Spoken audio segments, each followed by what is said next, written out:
Hello मेरे बच्चों, good morning. कैसे हैं आप लोग? आई होप बहुत अच्छे से क्लासेस को एंजॉय कर रहे होंगे और क्लासेस को समझने में कोई प्रॉब्लम नहीं हो रहा होगा। उसी क्रम में हम आगे आज नया टॉपिक देख रहे हैं और इसमें हम देखेंगे कि जो पदार्थों का चक्रण होता है हमारे पारिस्थितिकी तंत्र में, ये किस तरह से होता है और कितनी तरह से होता है और ये हमारे लिए क्यों इम्पोर्टेंट है, ये प्रोसेस कैसे चलते हैं, ये सारी चीजें देखेंगे। तो चलिए शुरुआत करते हैं आज की क्लास की।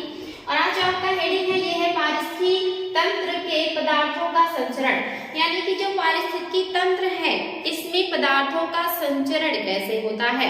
तो ये आपको पता है कि बहुत ही इंपॉर्टेंट है, क्योंकि अगर ये संचरण ना हो तो जो पारिस्थितिकी तंत्र है ये अच्छे से नहीं चलेगा या पारिस्थितिकी तंत्र चलेगा ही नहीं। पदार्थों का संचरण होना बहुत जरूरी है। ये एक प्रोसेस है जिसके द्वारा सारी चीजें व्यवस्थित होती हैं या सारी प्रक्रियाएं संचालित होती हैं। तो क्या है आज के लिए आपका बच्चों, देखते हैं।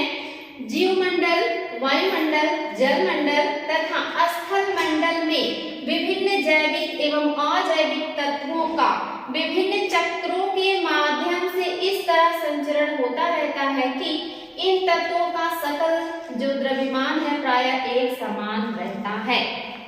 यानी कि आपके जो पारिस्थितिकी तंत्र में जितने भी आपके जैविक और अजैविक तत्व हैं इन सब का संचरण होता रहता है और ये संचरण इस तरह से होता रहता है कि इनका जो द्रव्यमान है ये कभी नहीं बदलता। ये जितना रहते हैं ये उतना ही रहते हैं, बस ये अपना स्वरूप बदलते रहते हैं।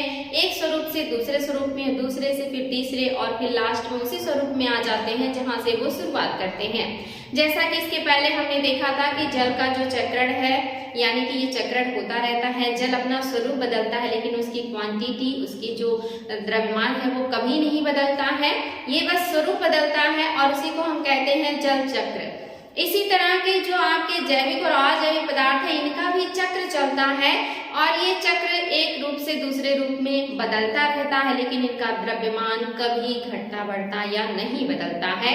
ये बहुत ही इंपॉर्टेंट तथ्य है बच्चों, ध्यान देंगे। जो नाइट्रोजन की मात्रा है 78%, वो एनवायरमेंट में 78% ही रहता है। अब वो चाहे आपका पौधों के जड़ों में हो या आपकी वायु में हो या किसी अन्य रूप में हो, भोज्य पदार्थ के रूप में हो, इसका जो द्रव्यमान है वो हमारे पारिस्थितिकी तंत्र में हमेशा उतना ही रहता है, सिर्फ उसका स्वरूप बदल जाता है और कुछ भी नहीं बदलता है। तो ये ध्यान देंगे।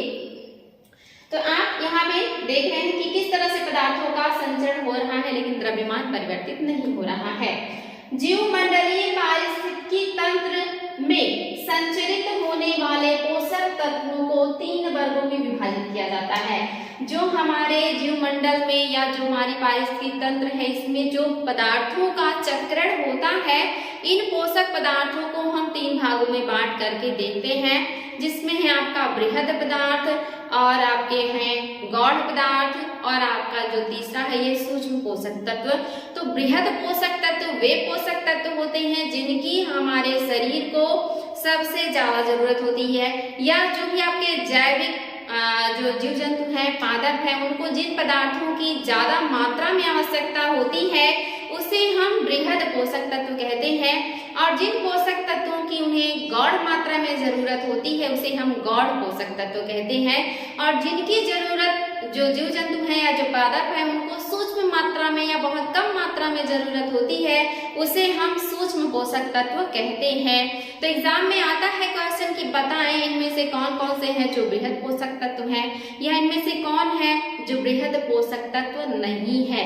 इस तरह के क्वेश्चन बनते हैं, इसलिए आपको पता होना चाहिए कि बृहद पोषक तत्व में आपके क्या शामिल होते हैं। तो ये रटने वाला बिल्कुल भी नहीं है। आपका जो ऑक्सीजन है, कार्बन है, हाइड्रोजन है, नाइट्रोजन है, ये सारी चीजें आपके बृहद पोषक तत्वों में आती हैं। ये सबको पता है कि इनकी जरूरत हमारे शरीर को सबसे ज्यादा होती है। तो वही आपका यहाँ पे लिखा है, हाइड्रोजन है, कार्बन है, नाइट्रोजन है, ऑक्सीजन है और फास्फोरस। फास्फोरस जो है और कैल्शियम यही मिलके हमारे बोन्स का निर्माण करते हैं, इसलिए फास्फोरस भी एक बृहद पोषक तत्व है जो कि जीवधारुओं के लिए बहुत जरूरी होता है। तो यहाँ देखेंगे पोषक तत्व आपके 5 हैं बच्चों जो बिल्कुल रटने वाले नहीं है। ऑक्सीजन, कार्बन, नाइट्रोजन तो सबको पता है, साथ में हाइड्रोजन और फास्फोरस को भी आप शामिल कर लेंगे। जो आपके गौण पोषक तत्व है इसमें क्लोरीन है, कैल्शियम है, कॉपर है, लोहा है, सल्फर है, सोडियम है और पोटेशियम है।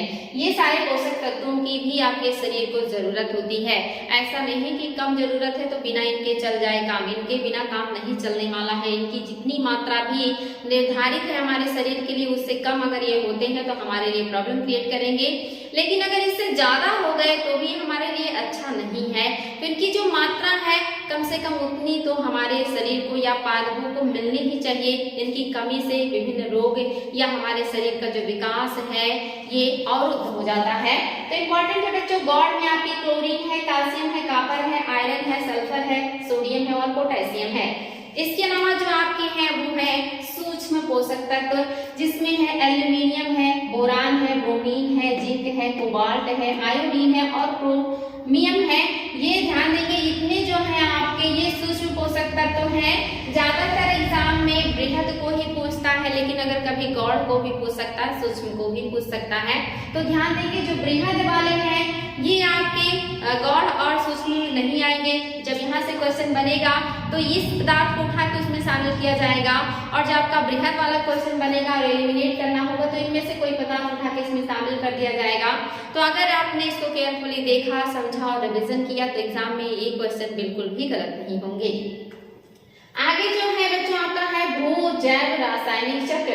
आपके पारिस्थितिकी तंत्र में जो पोषक तत्वों का चक्रण चलता है, जिसके द्वारा आपके पारिस्थितिकी तंत्र में जैविक और अजैविक पदार्थों का जो संचरण होता है, जो चक्रण होता है, उसी को भू जैव रासायनिक चक्र कहते हैं। यानी कि जैविक चीजों का अजैविक में परिवर्तन, अजैविक चीजों का जैविक में परिवर्तन होने वाला जो ये चक्र चलता है, जो साइकिल चलता है, इसी को कहते हैं भू जैव रासायनिक चक्र। आपको पता है जो पादप हैं वो जो मृदा से अकार्बनिक पदार्थ होते हैं और कार्बनिक पदार्थ होते हैं, उनका उपयोग करके जो है भोजन बनाते हैं, और उस भोजन का उपयोग जितने भी शाकाहारी हैं वे करते हैं। शाकाहारियों को अपने भोजन के रूप में मांसाहारी ग्रहण करते हैं, और एट लास्ट में सर्वोच्च मांसाहारी जो होता है वो ग्रहण करता है। और इस तरह से जब इनकी मृत्यु होती है, जब ये इनका जीवन काल समाप्त होता है, तो इनका विघटन करके इन कार्बनिक पदार्थों को अकार्बनिक पदार्थ में बदल देने का जो काम करते हैं वो हमारे सूक्ष्म जीव करते हैं, कवक और बैक्टीरिया। और इस तरह से हमारे जो शरीर के कार्बनिक पदार्थ हैं वो अकार्बनिक रूप में बदल करके मिट्टी में मिल जाते हैं, और इस मिट्टी से वापस कार्बनिक रूप में प्राप्त करते हैं जो आपके पादप है, या उसे कार्बनिक रूप में बदलने का काम पादप करते हैं। तो इस तरह से जो जैविक है ये जब खत्म होते हैं अजैविक में परिवर्तित होते हैं, और जो अजैविक है ये फिर से भोजन के रूप में तब्दील होकर के जैविक में परिवर्तित होते हैं। तो ये जो जैविक का अजैविक में और अजैविक का जैविक में जो ये चक्रण चल रहा है, जो परिवर्तन चल रहा है, जो बदलाव चल रहा है, इसी को कहते हैं भू जैव रासायनिक चक्र। और इसी चक्र के द्वारा आपके पारिस्थितिकी तंत्र में जैविक और अजैविक चीजों की पूर्ति, आपूर्ति, आगमन और विनाश होता रहता है। तो इस तरह से आप इसे समझ सकते हैं। नेक्स्ट है जो आपका पोषण चक्र के प्रकार। हमारे जो पोषण चक्र है वो कितनी प्रकार के हैं? तो ये जो पोषण चक्र है ये दो प्रकार के होते हैं। एक तो होता है गैसीय चक्र और दूसरा होता है अवसादी चक्र। गैसीय चक्र में आप देखेंगे कि जल चक्र है, ऑक्सीजन चक्र है, कार्बन चक्र है और नाइट्रोजन चक्र है। ये जितने हैं आपके गैसीय चक्र में होते हैं, गैसीय फॉर्म में होते हैं। अवसादी चक्र में आपका सल्फर और फास्फोरस चक्र आता है। इंपॉर्टेंट है चक्र से तो आप समझ ही गए होंगे कि जो एक साइकिल चलता रहता है ये चक्र कहलाता है। तो जल चक्र हमने बहुत पहले या इसके पहले भी पढ़ा है कि जल चक्र क्या है। जो हमारा जल है इसी का जो स्वरूप परिवर्तन होता है ठोस से द्रव, यानी कि बर्फ से पिघल करके जब ये पानी में तब्दील होता है, पानी से गर्म होके जब ये भाप में बदलता है, और भाप ऊपर जाने के बाद जब ठंडा होके वापस पानी में और ज्यादा ठंडा हो जाए तो बर्फ के रूप में तब्दील हो जाता है। और फिर वो बर्फ जो है जब तापमान मिलता है तो पिघल करके वाटर में बदलता है, और ज्यादा तापमान मिल जाए तो वो वाटर फिर से वाष्प में बदल जाता है। इस तरह से पानी का जो स्वरूप है ये ठोस से द्रव, द्रव से गैस, गैस से वापस द्रव, फिर ठोस चलता रहता है। इसी को कहते हैं जल चक्र। और इस चक्र के द्वारा ही हमारे एनवायरमेंट में, हमारे पारिस्थितिकी तंत्र में जो जल है इसकी आपूर्ति होती रहती है। जैसे हम जो जल है उसको लिक्विड फॉर्म में लेते हैं, लेकिन जो हमारे पौधे हैं उसे जल को लिक्विड फॉर्म में लेने के बाद फिर से वाष्प के रूप में बदलते हैं। हम भी अपने शरीर से वाष्पोत्सर्जन के द्वारा जल को बाहर निकालते हैं, जिसे हम कहते हैं कि पसीने के रूप में निकालते हैं। ऐसे पौधे भी वाष्पोत्सर्जन करके जल को बाहर निकालते हैं। साथ ही जो जल है इसका वाष्पीकरण भी होता है और फिर से एनवायरमेंट में आ जाता है। तो इस तरह से जो जल है इसका चक्रण होता रहता है और एनवायरमेंट में इसकी आपूर्ति होती रहती है। जिस तरह से जिसको जरूरत होती है वो जल को उसी रूप में ग्रहण करता है। तो ये है आपका जल चक्र।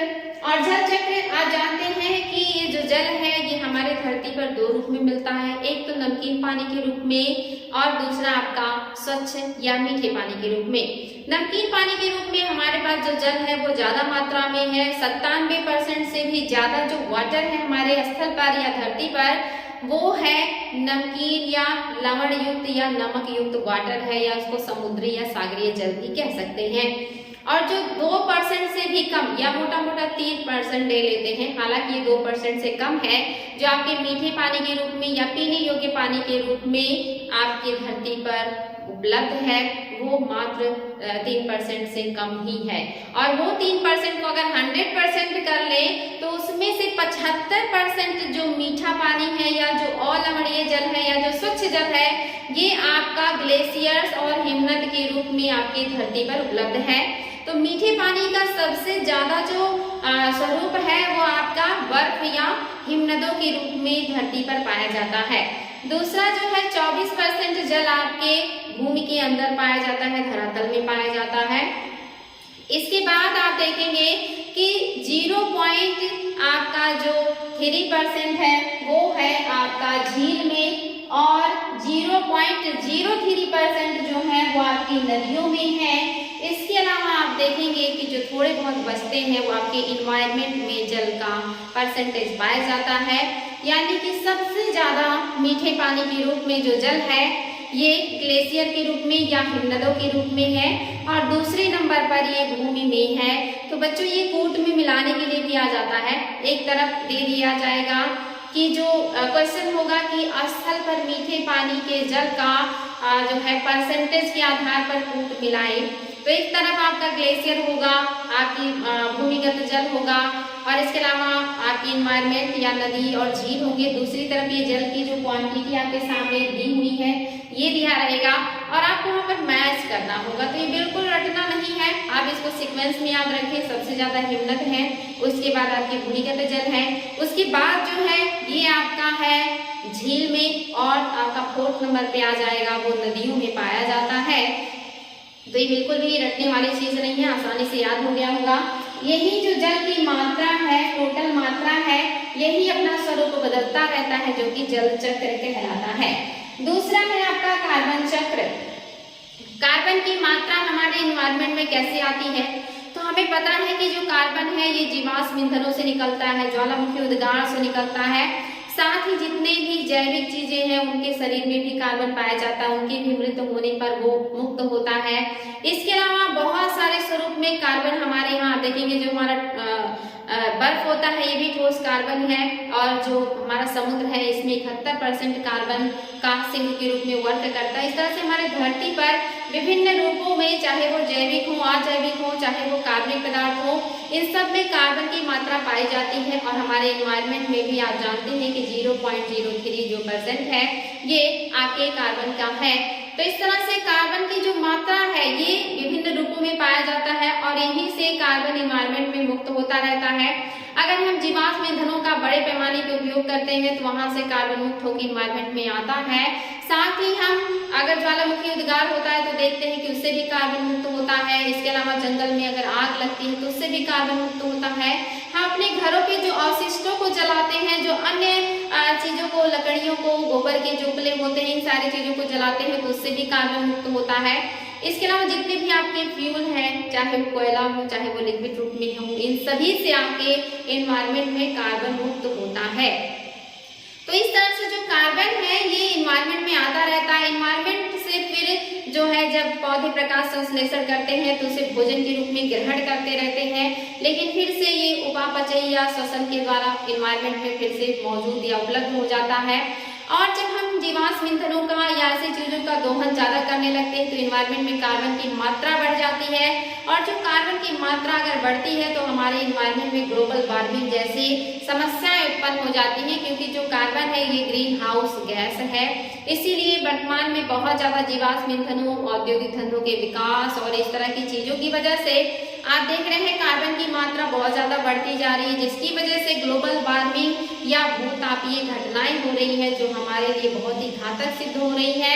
क्योंकि ग्लोबल वार्मिंग होने से सूखा और बाढ़ की बारंबारता बढ़ती है, चक्रवातों की संख्या बढ़ती है, धरती का टेम्परेचर बढ़ जाता है, वाष्पीकरण का दर बढ़ जाता है, और सबसे बड़ी बात की जो हिमनद है ये बहुत तेजी से पिघलने लगते हैं। जो हमारे पास सबसे बड़ा मीठे पानी का रिसोर्स है ये पिघलने लगता है और पिघल करके समुद्रों में जाता है, और समुद्रों का जो तल है ये बढ़ जाता है, इसकी मात्रा बढ़ जाती है, इसकी क्वांटिटी बढ़ जाती है, यानी कि जो वाटर है समुद्रों का ये जब बढ़ेगा तो जितने भी द्वीपीय देश हैं और कोस्टल एरियाज हैं ये सारे डूब जाएंगे। इसके अलावा बहुत सारी बीमारियां, बहुत सारी महामारियां, ऐसे बहुत सारी चीजें आपके जीवन में उत्पन्न होंगी जो आपके पारिस्थितिकी तंत्र को, जो आपके इन्वायरमेंट को, जो आपके जो है जिंदगी को प्रभावित करती हैं नकारात्मक रूप से। तो इस तरह से कार्बन का उत्सर्जन अपने आप में बहुत हानिकारक है और इस समस्या से पूरा जो विश्व है वो जूझ रहा है। तो ये है कार्बन चक्र कि किसके द्वारा जो कार्बन है वो इन्वायरमेंट में आता है, और किस तरह से हम अपने श्वसन के दरमियान अपने शरीर से जो कार्बोहाइड्रेट होता है उसके टूटने के बाद जो कार्बन होता है उसे भी बाहर निकालते हैं, और प्रकाश संश्लेषण के द्वारा जो पौधे हैं वो कार्बन को एब्जॉर्ब करते हैं। इस तरह से कार्बन जो है भोजन के रूप में बनता है, फिर उसे ग्रहण करते हैं जीवधारी, और फिर वो विमुक्त होता है और जो आपका इन्वायरमेंट है उसमें आता है। तो ये है आपका कार्बन चक्र। दूसरा आप देख रहे हैं जो जीवों के शुष्क भार का 49% आपका कार्बन होता है, साथ ही समुद्रों में जो 71% कार्बन का विलेय के रूप में पाया जाता है, यानी कि सबसे ज्यादा जो कार्बन है विलेय के रूप में समुद्रों में पाया जाता है, और हमारे बॉडी का 49% जो है वो कार्बन का ही बना होता है। इस तरह से कार्बन की मात्रा आप देख सकते हैं कि जीवधारियों में और साथ ही वाटर में और ज्वालामुखी क्रिया से इस तरह से आपका जो कार्बन है वो अवशोषित भी होता है और एनवायरमेंट में मुक्त भी होता रहता है, और ये अवशोषित और एनवायरमेंट में मुक्त होने की जो प्रक्रिया है इसी को कार्बन चक्र कहते हैं। तीसरा है आपका ऑक्सीजन चक्र। ऑक्सीजन चक्र भी बहुत इंपॉर्टेंट है, क्योंकि ऑक्सीजन निर्माण कैसे होता है, ऑक्सीजन निर्माण करने का कार्य जो हमारे स्थलीय और जलीय पादप हैं ये करते हैं। जो हमारे स्थलीय और जलीय पादप होते हैं ये जब प्रकाश की उपस्थिति में, यानी कि सूर्य के प्रकाश की उपस्थिति में भोजन बनाने का काम करते हैं, तो ये प्रकाश संश्लेषण करते हैं, और प्रकाश संश्लेषण के दरमियान जो हमारे पौधे होते हैं इनकी जो पत्तियां होती हैं ये कार्बन को और जल को अवशोषित करते हैं, साथ ही इनकी जो जड़ें होती हैं वो भूमि से खनिज लवण फ्लोएम के द्वारा और जल जाइलम के द्वारा अवशोषित करने के बाद कार्बन को अवशोषित करते हैं और प्रकाश संश्लेषण करके भोजन बनाते हैं। और प्रकाश संश्लेषण के दरमियान जो जल होता है H2O, जिसमें हाइड्रोजन के 2 अणु और ऑक्सीजन के 1 अणु होते हैं, ये टूटते हैं और जल से ऑक्सीजन विमुक्त हो जाता है, एनवायरमेंट में आ जाता है, और जो हाइड्रोजन है और कार्बन है इन दोनों को मिला करके कार्बोहाइड्रेट के रूप में जो पौधे हैं ये भोजन को बनाते हैं। तो इस तरह से जो कार्बन और हाइड्रोजन है मिलके बन जाते हैं कार्बोहाइड्रेट, यानी कि भोजन बन जाते हैं, और जो आपका जल है ये H2O में से O जो है वो विमुक्त हो जाता है और एनवायरमेंट में ऑक्सीजन की सप्लाई होती है। तो ऑक्सीजन निर्माण कौन करता है, पादप करते हैं, और वो जलीय क्षेत्र के भी हैं और स्थल के भी हैं। सबसे ज्यादा ऑक्सीजन का निर्माण या ऑक्सीजन की आपूर्ति आपके जलीय क्षेत्र के पादप करते हैं, जिसमें आपके पादप प्लवक और फाइटोप्लैंक्टन आते हैं, क्योंकि वाटर की जो क्वांटिटी है ये आपके धरती पर सबसे ज्यादा है। अगर आप देखेंगे कि जो आपकी पृथ्वी है इसको 4 भागों में बांटेंगे तो 3 भाग जो है ये वाटर से घिरा हुआ है, और इस वाटर में होते हैं फाइटोप्लैंक्टन या इसको कहते हैं पादप प्लवक, जो बड़े पैमाने पे भोजन बनाने के लिए प्रकाश संश्लेषण करते हैं, और उस प्रकाश संश्लेषण के दरमियान ये वाटर और कार्बन का उपयोग करते हैं, जिस समय ये जो है वाटर से ऑक्सीजन को विमुक्त करते हैं। तो ऑक्सीजन निर्माण का काम पादप या पौधे करते हैं जो जल और स्थल पर होते हैं। और ये जो ऑक्सीजन है जो आपके श्वसन के दरमियान एब्जॉर्ब करते हैं जितने भी आपके स्थलीय और जलीय जीव होते हैं। ये जब श्वसन करते हैं, जब सांस लेते हैं, इनकी जो शरीर के अंदर जो उपापचय की क्रिया होती है, भोजन पचने की क्रिया होती है, इस दरमियान हम ऑक्सीजन को एब्जॉर्ब करते हैं। हमारे ब्लड में जो ऑक्सीजन है ये घुलता है और जो हमारे शरीर की धमनियां होती हैं ये शुद्ध या कहीं ऑक्सीजन युक्त ब्लड को बॉडी के सभी पार्ट में पहुंचाते हैं और सभी पार्ट में जो ग्लूकोज, जो कार्बोहाइड्रेट होता है वो जब टूटता है तो कार्बन युक्त ब्लड हमारे शरीर का जो सिराएं है ये वापस जो है हार्ट में लेकर के आती है और यहाँ से जो कार्बन है ये फेफड़े में जाता है और फेफड़े के द्वारा जो कार्बन है वो फिर जो है श्वास के द्वारा बाहर निकाल दिया जाता है। इस तरह से ऑक्सीजन हमारे शरीर के सभी पार्टों में ब्लड के द्वारा पहुंचा दिया जाता है और बॉडी के सभी पार्टों से जो कार्बन की मात्रा है वो ब्लड के द्वारा फिर से श्वसन तक पहुंचाया जाता है और ये इन्वायरमेंट में विमुक्त हो जाता है या इन्वायरमेंट में पहुंच जाता है। तो ऑक्सीजन बनाते कौन है? पादप। और ऑक्सीजन को वापस इन्वायरमेंट से ग्रहण करता है कौन? तो आपके जितने भी जीवधारी हैं ये ऑक्सीजन को ग्रहण करते हैं और कार्बन को ये इन्वायरमेंट में पहुंचा देते हैं। तो इस तरह से जो ऑक्सीजन है ये ऑक्सीजन का चक्र चलता रहता है। साथ ही ऑक्सीजन और ज्वालामुखी क्रिया से भी आप देखते हैं कि बहुत सारी गैसें निकलती हैं जिसमें ऑक्सीजन भी होता है। तो इस तरह से ऑक्सीजन चक्र आपका चलता रहता है। ये बनता है विभिन्न जीवधारियों के द्वारा, श्वसन क्रिया के द्वारा इसे अब्जॉर्ब किया जाता है और फिर से ये इन्वायरमेंट में छोड़ दिया जाता है। तो ये है आपका ऑक्सीजन चक्र। इंपॉर्टेंट है बच्चों, ध्यान देंगे ऑक्सीजन चक्र क्या है। इसके बाद आता है आपका नाइट्रोजन चक्र। आपके इन्वायरमेंट में सबसे ज्यादा जो पाया जाता है वो नाइट्रोजन ही पाया जाता है। 78% आपका जो नाइट्रोजन है ये आपके इन्वायरमेंट में पाया जाता है और जो ये 78% नाइट्रोजन है इसमें से अपने जरूरत के अकॉर्डिंग जो हमारे पेड़ पौधे हैं ये एब्जॉर्ब करते हैं वायुमंडल से और इन पेड़ पौधों की जड़ों में कुछ ऐसे बैक्टीरिया, कुछ ऐसे जीव पाए जाते हैं जो इनके पौधों की जड़ों में स्थिरीकरण करने का काम करते हैं और जितने भी नाइट्रोजन ग्रहण करने वाले पौधे होते हैं ये सभी प्रोटीन युक्त भोज्य पदार्थ का निर्माण करते हैं। जैसे आप देखेंगे हमारे जितनी भी दलहनी फसलें हैं ये नाइट्रोजन को अपनी जड़ों में स्थिरीकरण करते हैं और साथ ही ये कैसा भोजन हमारे लिए बनाते हैं, कैसा भोज्य पदार्थ बनाते हैं? तो ये बनाते हैं प्रोटीन युक्त भोज्य पदार्थ। हमारी जितनी भी दालें हैं ये प्रोटीन की प्रचुर मात्रा इनमें पाई जाती है। तो इम्पोर्टेंट है बच्चों, जो नाइट्रोजन युक्त पौधे होते हैं जो नाइट्रोजन को ग्रहण करते हैं वो प्रोटीन युक्त भोज्य पदार्थ बनाते हैं। ये जीवाणु कौन कौन से हैं? तो एक तो है आपका एजेटोबैक्टर है, क्लास्ट्रीडियम है। ये जो जीवाणु है ये धान की फसलों में पाए जाते हैं उष्णकटिबंधीय सदाबहार के क्षेत्रों में। ये धान की फसल के लिए नाइट्रोजन का स्थिरीकरण करते हैं। इसके अलावा एनाबीना और ओलोसिरा नाशक ये जो है ये भी आपके नाइट्रोजन का स्थिरीकरण करने वाले जीवाणु हैं। इसके अलावा राइजोबियम जीवाणु जो है ये दलहनी फसलों के जड़ों में पाया जाता है, जो दलहनी फसलों के जड़ों में नाइट्रोजन की आपूर्ति करता है। और इसके अलावा आप देखेंगे एक स्यूडोमोनास जीवाणु भी है जो नाइट्रोजन को फिर विनाइट्रीकरण करके वापस वायुमंडल में विमुक्त कर देता है। यानी कि ये कुछ जीवाणु हैं जिनको आप देख रहे हैं, इनके नाम जरूर याद रखिएगा। कभी कभी ये नाम पूछ लेता है, कभी कभी पूछ लेता है कि दलहनी फसलों की जड़ों में कौन से जीवाणु होते हैं जो नाइट्रोजन का स्थिरीकरण करते हैं। राइजोबियम है, ये जो है ये दोनों धान के खेत में उसका कहीं अब्जॉर्ब करते हैं। ये भी आपके जीवाणु हैं जो कि नाइट्रोजन का स्थिरीकरण करते हैं। और जो पौधे होते हैं, जो पादप होते हैं, ये नाइट्रोजन को नाइट्रेट के रूप में ग्रहण करते हैं। ये भी ध्यान देंगे कि जो पादप होते हैं या जो पौधे होते हैं ये नाइट्रेट के रूप में जो है ग्रहण करते हैं आपके नाइट्रोजन को। ये नाइट्रोजन के रूप में नाइट्रोजन को ग्रहण नहीं करते हैं। एग्जाम में क्वेश्चन बनता है कि पादप नाइट्रोजन को किस रूप में ग्रहण करते हैं? तो नाइट्रेट के रूप में ग्रहण करते हैं। और कौन से जीवाणु हैं जो नाइट्रोजन को नाइट्रेट में बदलते हैं? तो इनकी मैंने बहुत सारे नाम आपको बताए हैं, लेकिन उसमें से एक जीवाणु जिसका नाम स्यूडोमोनास है ये विनाइट्रीकरण कर देता है। जो पौधों की जड़ों में या जो मिट्टी में नाइट्रोजन होता है इसका विनाइट्रीकरण कर देता है, यानी कि इसे वापस फिर नाइट्रेट से नाइट्रोजन में बदलने का काम करता है।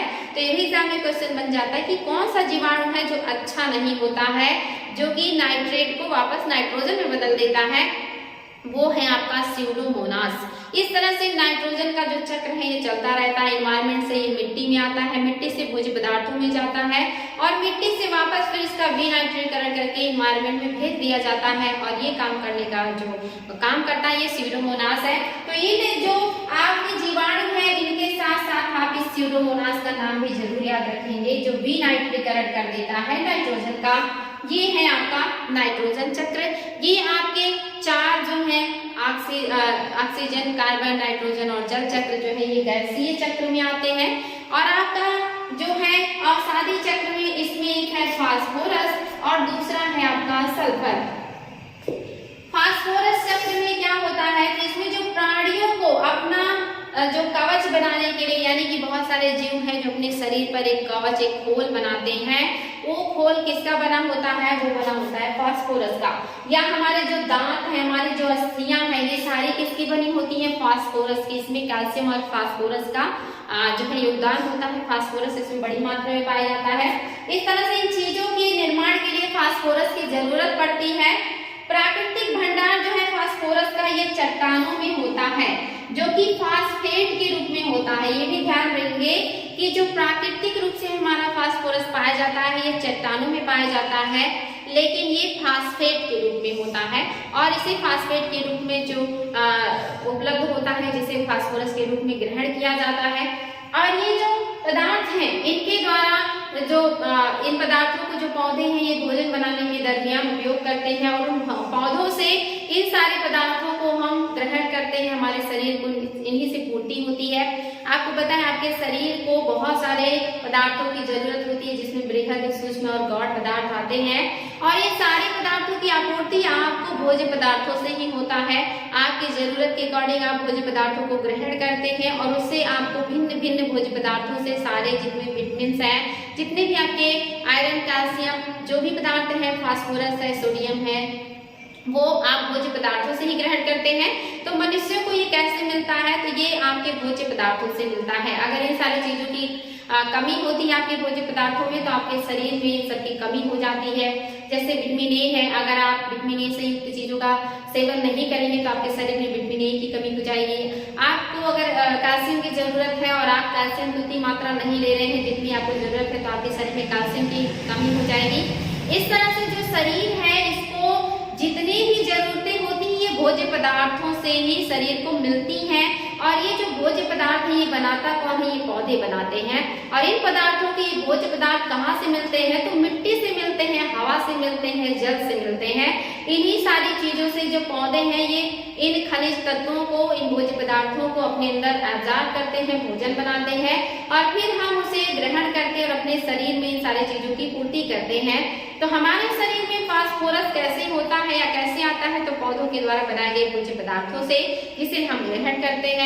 और जब हमारी मृत्यु होगी या हमारा शरीर जो है वो समाप्त होगा तो फिर से ये जो हमारे शरीर में जो पाए जाने वाले पदार्थ हैं ये वापस मिट्टी में, जल में और हवा में पहुंच जाते हैं।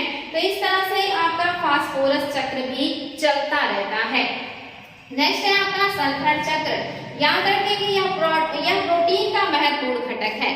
सल्फर प्रोटीन का महत्वपूर्ण घटक है।